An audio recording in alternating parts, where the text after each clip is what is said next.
तो एक और शानदार सी वीडियो में आप सभी का स्वागत है। आज की इस वीडियो में हम लोग वेब डेवलपमेंट की कंप्लीट रोड मैप को देख रहे होंगे। साथ ही में मैं इस वीडियो में कुछ ऐसे टूल्स एंड टेक्नोलॉजीज के बारे में भी बात करूंगा जो हर वेब डेवलपर को आनी चाहिए। And I am damn sure कि अगर आप इस रोड मैप को फॉलो करेंगे तो एआई कभी भी आपको रिप्लेस नहीं कर पाएगा। तो बिना आपका और टाइम वेस्ट किए चलते हैं अपनी वीडियो की तरफ। तो सबसे पहले हम लोग बात करते हैं कि आखिर वेब डेवलपमेंट होता क्या है। बेसिकली वेब डेवलपमेंट का सिंपल सा मतलब होता है किसी भी वेबसाइट या फिर वेब ऐप को डेवलप करना। एंड जब आप किसी भी वेबसाइट को डेवलप करते हैं तो उसमें बेसिकली दो कंपोनेंट्स होते हैं। पहला होता है आपका फ्रंट एंड एंड दूसरा होता है आपका बैक एंड। एंड अगर इन दोनों को थोड़ा डीप में समझें तो फ्रंट एंड का बेसिकली मतलब है कि आपकी वेबसाइट की स्क्रीन पर जो भी आपको दिखाई दे रहा है, फिर चाहे वो पैराग्राफ हो, इमेजेस हो, स्टाइलिंग हो या और कुछ, जो कुछ भी आपकी स्क्रीन पर दिखाई देता है आपको, वो सब क्या आपका फ्रंट एंड है। एंड जो भी आपको वेबसाइट में सामने नहीं दिखाई देता है, जैसे कि वेबसाइट क्या प्रोसेस कर रही है या फिर किस बटन को दबाने से कौन सा राउट खुल रहा है या फिर जो आपकी वेबसाइट से डेटाबेस कनेक्टेड है, ये सब किसका पार्ट है? ये आपके बैकएंड का पार्ट है। ठीक है, तो ये तो था बेसिक सा इंट्रो कि आखिर फ्रंट एंड एंड बैकएंड होता क्या है। नाउ अब हम इनके अंदर आने वाली स्किल्स को समझते हैं। तो अगर आपको किसी भी वेबसाइट का फ्रंट एंड डिज़ाइन करना है, तो आपको बेसिकली कुछ स्किल्स जो हैं वो पता होनी चाहिए। इसमें से सबसे पहली और सबसे मेन है एचटीएमएल। एचटीएमएल का इस्तेमाल बेसिकली हम लोग किसी भी वेबसाइट का स्ट्रक्चर डिज़ाइन करने के लिए करते हैं। वहीं अगर हम बात करें अपनी दूसरी स्किल की, जो कि है सीएसएस, इसका इस्तेमाल बेसिकली हमने जो अभी स्ट्रक्चर डिज़ाइन किया है उसमें स्टाइलिंग ऐड करने के लिए करते हैं। एंड जो थर्ड वन है वो आपकी है जेएस। जेएस का मतलब है जावास्क्रिप्ट। जावास्क्रिप्ट का बेसिकली इस्तेमाल हम लोग अपने फ्रंट एंड में लॉजिक्स ऐड करने के लिए करते हैं। एंड जब आप इन तीनों स्किल्स को सीख जाते हो तो आप आराम से किसी भी वेबसाइट का फ्रंट एंड डिज़ाइन कर सकते हो। फिर चाहे वो किसी वेबसाइट का पोर्टफोलियो हो या फिर किसी वेबसाइट का लैंडिंग पेज। एंड एक बार जब आप HTML, CSS एंड जावास्क्रिप्ट जैसे स्किल्स को मास्टर कर लें, मास्टर इन द सेंस कि आप उनके बेसिक्स को कंप्लीट कर लें एंड उनके ऊपर 3 या 4 प्रोजेक्ट बना लें, तो मैं आपको रिकमेंड करूंगा कि आप उनके एडवांस फ्रेमवर्क्स एंड लाइब्रेरीज को भी सीखें। एंड अगर हम फ्रेमवर्क के बारे में बात करें तो मैं आपको रिकमेंड करूंगा कि आप टेलविंड CSS को सीखें। एक बार जब आप टेलविंड CSS को अच्छे से मास्टर कर लेंगे तो आपकी डेवलपमेंट स्पीड कई गुना ज़्यादा बढ़ जाएगी। एंड जब आप एक बार टेलविंड को मास्टर कर लें, मास्टर इन द सेंस कि आप उससे बेसिक्स को समझ लें एंड उसके ऊपर 1 या 2 प्रोजेक्ट बना लें, तो मैं आपको रिकमेंड करूंगा कि आप रिएक्ट जेएस को भी सीख लें। एंड रिएक्ट मैं आपको सीखने के लिए इसलिए कह रहा हूँ क्योंकि इसके पीछे बेसिकली 2 रीज़न है। सबसे पहला है, इसे सीखने के बाद आप आराम से सिंगल पेज एप्लीकेशन बना पाएंगे। वहीं दूसरा रीज़न है जॉब। इंडस्ट्री में रिएक्ट से रिलेटेड बहुत सारी जॉब अवेलेबल्स हैं। अगर आप केवल HTML, CSS एंड जावास्क्रिप्ट को मास्टर करके जॉब लेना चाहेंगे तो आज के एरा में केवल इतना सीखकर जॉब पाना थोड़ा सा मुश्किल है। एंड रिएक्ट क्योंकि जावास्क्रिप्ट की एडवांस लाइब्रेरी है, इसे सीखने के बाद आपके जॉब पाने के चांसेस कई गुना बढ़ जाते हैं। एंड हम सभी जानते हैं कि आज के एरा में रिएक्ट ट्रेंड कर रहा है एंड इसी कारण से इंडस्ट्री में रिएक्ट के लिए बहुत सारी जॉब अवेलेबल्स हैं। तो अब जब इतनी सारी स्किल्स यानी कि HTML, CSS, जावास्क्रिप्ट एंड उसके बाद फिर टेलविंड, CSS एंड रिएक्ट को मास्टर कर लेते हैं एंड इनके ऊपर 4 से 5 प्रोजेक्ट बना लेते हैं, तो आप आराम से अपने आप को एक फ्रंट एंड डेवलपर बुला सकते हैं। एंड मैं आपको रिकमेंड करूंगा कि जब आप इन सारी स्किल्स को सीख जाएं तो आप फ्रंट एंड डेवलपमेंट से रिलेटेड इंटर्नशिप्स के लिए अप्लाई करें, फिर वो चाहे पेड हो या फिर अनपेड हो, इट डजेंट मैटर। एंड मैं ऐसा इसलिए कह रहा हूँ क्योंकि इनिशियल फेज में इंटर्नशिप्स आपकी स्किल्स को शार्प करने में और आपकी पोटेंशियल को डेवलप करने में बहुत इंपॉर्टेंट रोल प्ले करती हैं। एंड जब आप एक बार फ्रंट एंड को सीख लें तो आप बैकएंड के ऊपर स्विच कर सकते हैं। अब बैकएंड को मास्टर करने के लिए बेसिकली आपको 3 स्किल्स सीखनी पड़ती हैं। पहले है आपकी Node.js, जो कि आपके बैकएंड डेवलपमेंट में बहुत बड़ा रोल प्ले करता है। दूसरा है आपका Express.js, ये बेसिकली आपके वेबसाइट के लिए राउट डिज़ाइन करने में हेल्प करता है। एंड तीसरा है MongoDB। MongoDB बेसिकली आपको एक डेटाबेस प्रोवाइड करता है एंड इसकी हेल्प से आप लोग अपनी वेबसाइट में डेटाबेस को अटैच कर सकते हैं। एंड इनिशियल फेज में आपको इनके बेसिक्स को अच्छी तरीके से समझना है, ज़्यादा डीप जाने की कोशिश मत करना इन सब में, क्योंकि आप जितना ज़्यादा डीप जाओगे उतनी ज़्यादा चीज़ें कॉम्प्लेक्स होती जाएंगी। एंड आप घबराओ मत, जैसे जैसे आप प्रोजेक्ट्स बनाओगे वैसे वैसे इनके एडवांस टॉपिक भी आपको क्लियर होते चले जाएंगे। ठीक है, एंड मैं आपको रिकमेंड करूंगा कि आप बैकएंड को फ्रंट एंड की इंटर्नशिप जब चल रही है उसी दौरान खत्म करें। एंड ऐसा मैं इसलिए कह रहा हूँ क्योंकि जब आप फ्रंट एंड की इंटर्नशिप कर रहे होंगे एंड उसी टाइम अगर आप बैकएंड को भी सीखेंगे तो इससे आपका टाइम भी बचेगा एंड आप अपने रिज्यूमे में ऐड कर सकते हैं कि आपने फ्रंट एंड की इंटर्नशिप की है।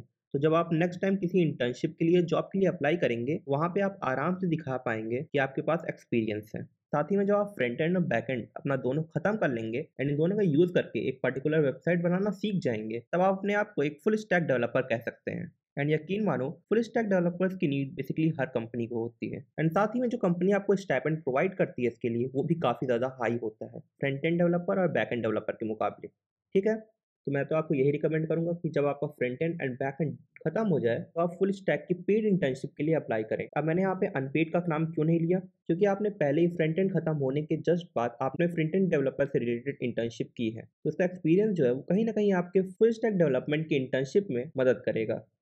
तो हम बात करते हैं कुछ ऐसे टैग्स की जो एज अ डेवलपर आपको पता होनी चाहिए। उसमें सबसे पहला है गिट एंड गिटहब। तो गिट एंड गिटहब जो है वो आपको एक क्लाउड बेस्ड इन्वायरमेंट प्रोवाइड करता है जहां पर आप अपने प्रोजेक्ट्स को अपलोड कर सकते हैं। साथ ही में आप दूसरे लोगों के साथ एज अ कोलैबोरेशन प्रोजेक्ट्स को डेवलप कर सकते हैं। तो आप इसको भी ज़रूर सीख लेना। एंड यहाँ पे मैं आपको रिकमेंड करूंगा कि आप जैसे ही फ्रंट एंड को खत्म करें उसके बाद ही आप गिटहब को सीख लें। एंड इसे सीखने में बेसिकली आपको 2 से 3 घंटे लगेंगे, इससे ज़्यादा नहीं लगने वाले हैं। एंड ऐसा मैं इसलिए कह रहा हूँ क्योंकि जब आप फ्रंट एंड डेवलपमेंट को सीख लेंगे तो जाहिर सी बात है आप कुछ ना कुछ प्रोजेक्ट जरूर बनाएंगे। एंड गिटहब को सीखने के बाद आप अपने प्रोजेक्ट को आराम से यहाँ पर अपलोड कर सकते हैं। एंड मैं रिकमेंड करूंगा कि आप जितने भी प्रोजेक्ट बनाएं उन सबको गिटहब पे अपलोड जरूर करें, क्योंकि कई बार जो रिक्रूटर्स होते हैं वो डायरेक्टली आपकी गिटहब की प्रोफाइल को चेक करते हैं ये देखने के लिए कि आपने किन किन तरह के प्रोजेक्ट्स के ऊपर काम किया है। मैं अगर दूसरे टेक के बारे में मैं बात करूं तो वो है वर्सल एंड नेटलीफाई। देखो, बेसिकली इन दोनों प्लेटफॉर्म्स का इस्तेमाल हम लोग अपनी वेबसाइट को डिप्लॉय करने के लिए करते हैं। अब जब डिप्लॉयमेंट की बात आती है तो आप जरूर सोचेंगे कि हम लोग डोमेन क्यों नहीं ले सकते। तो देखो, इनिशियल फेज में डोमेन लेने का कोई फायदा नहीं होता है, एंड तब जब आप एज अ स्टूडेंट डेवलपमेंट कर रहे हो या फिर सीख रहे हो, क्योंकि डोमेन आपको पैसे देके खरीदने पड़ते हैं। वहीं वर्सल और नेटलीफाई जैसे प्लेटफॉर्म्स आपको फ्री में किसी भी वेबसाइट का डिप्लॉयमेंट प्रोवाइड करवाते हैं। तो अपने प्रोजेक्ट्स को डिप्लॉय करने के लिए वर्सल और नेटलीफाई को इस्तेमाल करना भी जरूर सीख लेना। एंड इनको सीखना भी बहुत ही ज़्यादा आसान है, आप आधे से 1 घंटे के अंदर ही इसको आराम से सीख सकते हैं। एंड अगर हम बात करें अपने थर्ड टैग की तो वो है नेक्स्ट जेएस। देखो, नेक्स्ट जेएस जो है वो रिएक्ट के ऊपर बेस्ड एक फ्रेमवर्क है। अब यहाँ पे बहुत सारे लोगों को कंफ्यूजन होता है कि रिएक्ट जब एक खुद फ्रेमवर्क है तो नेक्स्ट जेएस उसका फ्रेमवर्क कैसे हो सकता है। यहाँ पे मैं एक चीज़ आपको बता दूं, रिएक्ट जो है वो एक फ्रेमवर्क नहीं है बल्कि जावास्क्रिप्ट की एक लाइब्रेरी है। एंड ये जो नेक्स्ट जेएस है ये बेसिकली रिएक्ट के ऊपर बेस्ड एक फ्रेमवर्क है। एंड नेक्स्ट जेएस मैं आपको क्यों सीखने के लिए कह रहा हूँ, इसके बेसिकली 2 रीज़न है। पहला, क्योंकि ये बहुत सारे एडवांस फीचर्स प्रोवाइड करता है जो कि आपकी डेवलपमेंट को काफ़ी ज़्यादा आसान बना देती है। एंड दूसरा, इसके बहुत सारे फीचर्स जो हैं वो ऑटोमेटिक होते हैं। एंड हम सभी जानते हैं कि जब आप कोई भी वेबसाइट बनाते हैं तो उसमें एसईओ कितना मायने रखता है। एंड नेक्स्ट जेएस इसी प्रॉब्लम को बहुत ही ज़्यादा अच्छे से सॉल्व करता है। एंड इसे सीखना भी बहुत ही आसान है क्योंकि आपने पहले ही एक बार रिएक्ट जेएस सीखा हुआ है, तो अगर आप इसके ऊपर स्विच करना चाहते हैं तो आपके लिए बहुत ज़्यादा आसान पड़ जाता है। ठीक है, तो हम बात करते हैं कुछ एडिशनल चीज़ों की। तो देखो, अगर आपने वेब डेवलपमेंट करना शुरू किया होगा या फिर आपका मन कर रहा होगा वेब डेवलपमेंट सीखने का, तो आपने ये ज़रूर सुना होगा कि वेब डेवलपर्स को बहुत ही जल्द एआई रिप्लेस कर देगा। एंड अगर आपको भी लगता है कि वेब डेवलपर्स को एआई रिप्लेस कर सकता है तो ये आपकी बहुत बड़ी गलतफहमी है। देखो, वेब डेवलपमेंट कोई स्मॉल फील्ड नहीं है, ये बहुत ज़्यादा वास्ट है। एंड एआई चाहे जितनी भी कोशिश कर ले तो कभी भी वेब डेवलपर्स को रिप्लेस नहीं कर सकता है। बट ये तभी पॉसिबल है जब एज अ वेब डेवलपर आपके पास कुछ स्किल्स हों। तो आपके मन में ये सवाल ज़रूर अभी आया होगा, तो आखिर कौन सी स्किल हम सीखें कि एआई भी हमें रिप्लेस ना कर सके? तो हम उसी के बारे में बात करने वाले हैं। सबसे पहला है एआई इंटीग्रेशन। जावास्क्रिप्ट में बहुत सारी लाइब्रेरीज हैं जैसे कि टेंसरफ्लो, ब्रेन, ओपनएआई। ये सारी लाइब्रेरीज आपको किसी भी वेबसाइट में या वेब ऐप में एआई को इंटीग्रेट करने की पावर प्रोवाइड करती हैं। यानी कि जब आप एक बार टेंसरफ्लो, ब्रेन या फिर ओपनएआई जैसी स्किल्स को मास्टर कर लेते हैं तो आप किसी भी वेबसाइट में आराम से एआई को इंटीग्रेट कर सकते हैं। अब वो एज अ चैटबॉट भी हो सकता है या किसी और फॉर्म में। ठीक है, दूसरी स्किल है 3D वेब। आप 3JS एंड बेबीलॉन जेएस जैसी लाइब्रेरीज को मास्टर करने के बाद 3D वेबसाइट्स बना सकते हैं। अब ये बात मैं भी मानता हूँ कि एआई वेबसाइट्स को डेवलप कर सकता है, बट एक और फैक्ट भी ट्रू है कि वो एडवांस वेबसाइट्स को डेवलप नहीं कर पाता है अभी भी। एंड खास करके जब वो वेबसाइट 3D में डिजाइन की गई हो। ठीक है, तो आप 3JS एंड बेबीलॉन जेएस जैसी स्किल्स को मास्टर करके 3D वेबसाइट्स बना सकते हो। एंड यकीन मानो, इन स्किल्स को सीखने के बाद एआई कभी भी आपको रिप्लेस कर ही नहीं पाएगा। अगली जो स्किल है वो है AR एंड VR। अब आप AR एंड VR की फील्ड में भी जा सकते हो। जावास्क्रिप्ट बेसिकली आपको ए फ्रेम नाम की एक लाइब्रेरी प्रोवाइड करता है जिसकी हेल्प से आप वेबसाइट्स में AR एंड VR इंटीग्रेट कर सकते हैं। एंड ये तीनों जो टेक्नोलॉजीज मैंने बताई हैं ये असल में फ्यूचर टेक्नोलॉजीज हैं, यानी कि AI integration, 3D websites banana and AR VR। ये तीनों वो टेक्नोलॉजीज है जिनको एआई रिप्लेस नहीं कर सकता। एंड साथ ही में फ्यूचर में इनकी बहुत ज़्यादा अच्छी डिमांड होने वाली है। तो अगर आप इनको अभी से मास्टर करते हैं तो आप आराम से एक हाई पैकेज वाली जॉब को पा सकते हैं।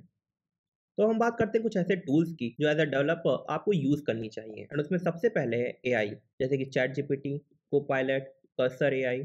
अब देखो ये 2025 चल रहा है एंड धीरे धीरे एआई का एरा शुरू हो रहा है। तो आप एआई के ऊपर अगर काम करना नहीं सीखेंगे तो आपकी प्रोडक्टिविटी ज़्यादा हाई नहीं होगी। अब मैं आपसे ये नहीं कह रहा हूँ कि आप इन एआई की हेल्प से पूरी की पूरी वेबसाइट को एक ही बार में डिज़ाइन करवा लें या फिर डेवलप करवा लें। नहीं, मैं बस इतना कहना चाहता हूँ कि जैसे आपको वेबसाइट में कुछ कंपोनेंट्स बनाने हैं या फिर किसी स्पेसिफिक पार्ट को डिज़ाइन करना है या फिर डेवलप करना है, या फिर आपको कोई एक यूनिक आइडिया चाहिए, या फिर आपको अपनी डेवलपमेंट की स्पीड को बढ़ाना है, तो आप इन सारे एआईज़ का यूज़ ज़रूर करें, क्योंकि ये आपकी प्रोडक्टिविटी को एक अलग ही लेवल पे पहुंचा देंगे। अगर आपको एक वेबसाइट डिज़ाइन करने में 1 हफ्ते लगते हैं, तो एआई की हेल्प से आप आराम से उस टाइम को कई गुना रिड्यूस कर सकते हैं। यानी कि आप 2 से 3 दिन के अंदर ही उस सेम वेबसाइट को कंप्लीट कर सकते हैं। एंड दूसरा जो टूल है जो आपको सजेस्ट करना चाहूँ कि आप यूज़ करें, वो है सोशल मीडिया, जैसे कि लिंक्डइन एंड इंस्टाग्राम। एंड यहाँ पे मैं आपको रील स्क्रॉल करने के लिए बिल्कुल भी नहीं कह रहा हूँ। देखो, लिंक्डइन एंड इंस्टाग्राम की हेल्प से आप अपने वर्क को शोकेस कर सकते हैं, आप अपनी प्रोग्रेस को दिखा सकते हैं।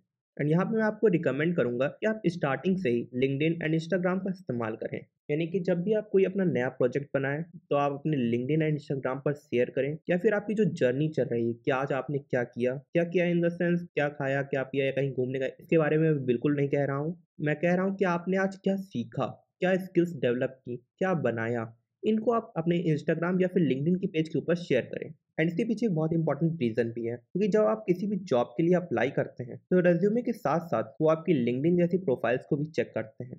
तो अगर आपकी लिंक्डइन या इंस्टाग्राम पर एक अच्छी और मेंटेन प्रोफाइल है, तो वो भी आपको काफ़ी ज़्यादा हेल्प करेगी। तो आज की वीडियो में बस इतना ही। इस वीडियो की पीडीएफ आपको डिस्क्रिप्शन में मिल जाएगी, आप वहां जाके इसको डाउनलोड कर सकते हैं। साथ ही में अगर आपको ये वीडियो अच्छी लगी हो, तो वीडियो को लाइक और हमारे चैनल को सब्सक्राइब जरूर करना। एंड साथ ही में एक छोटी सी रिक्वेस्ट है कि अगर आपको ये वीडियो बेनिफिशियल लगी हो, इसे अपने दोस्तों के साथ भी जरूर शेयर करना।